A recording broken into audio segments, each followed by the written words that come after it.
Lesson 9, Profitability and Liquidity. As ever, if you see the character, this time it's Emmett, click for help. Not because you're going mad and you see Emmett, that's where the help is during the lesson, but not just Emmett, it's some of his other friends as well.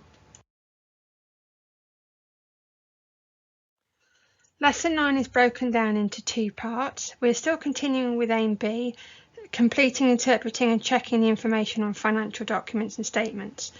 This lesson, if you look at the steps, is first of all to know what gross profit margin is, then moving up to skills, being able to calculate gross profit margin, and then being able to analyse the profitability of a company, which is the application level.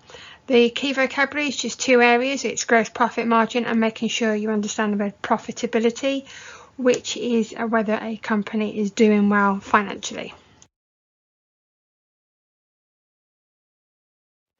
So let's crack on with 9A, lesson 9A, profitability and liquidity. This one's all about gross profit margin. Gross profit is the difference between sales revenue and the cost of sales. The GPM, as we'll know it from now on, the GPM helps an enterprise to measure its gross profit as a percentage of its sales. Here's the formula. This is one of the things you need to know. Gross profit margin, the percentage, is calculated from gross profit divided by sales revenue times by 100. The times by 100 puts it into a percentage. There you go, there's the formula. So what do you need to know? Well, if you look at the bottom part where the policeman is and the gross profit, you need to know the gross profit formula.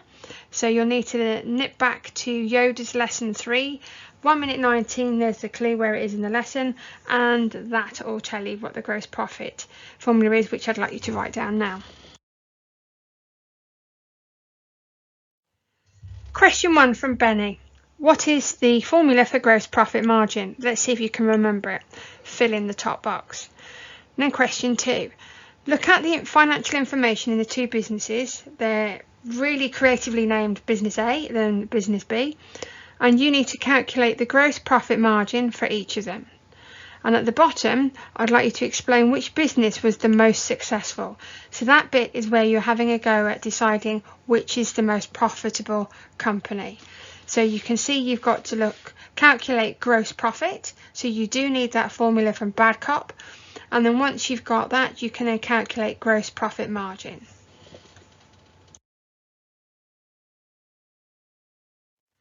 Question 3 from Vitruvius, or as I like to call him, the Lego version of Gandalf. But anyway, look at the financial information for the two businesses below. Calculate gross profit margin and explain which business is most successful. This probably seems very similar to the last question. That's because it is, but you've got different numbers. It's just so you get more practice. So you need to go back to Yoda's lesson and check that you've got the formula for gross profit.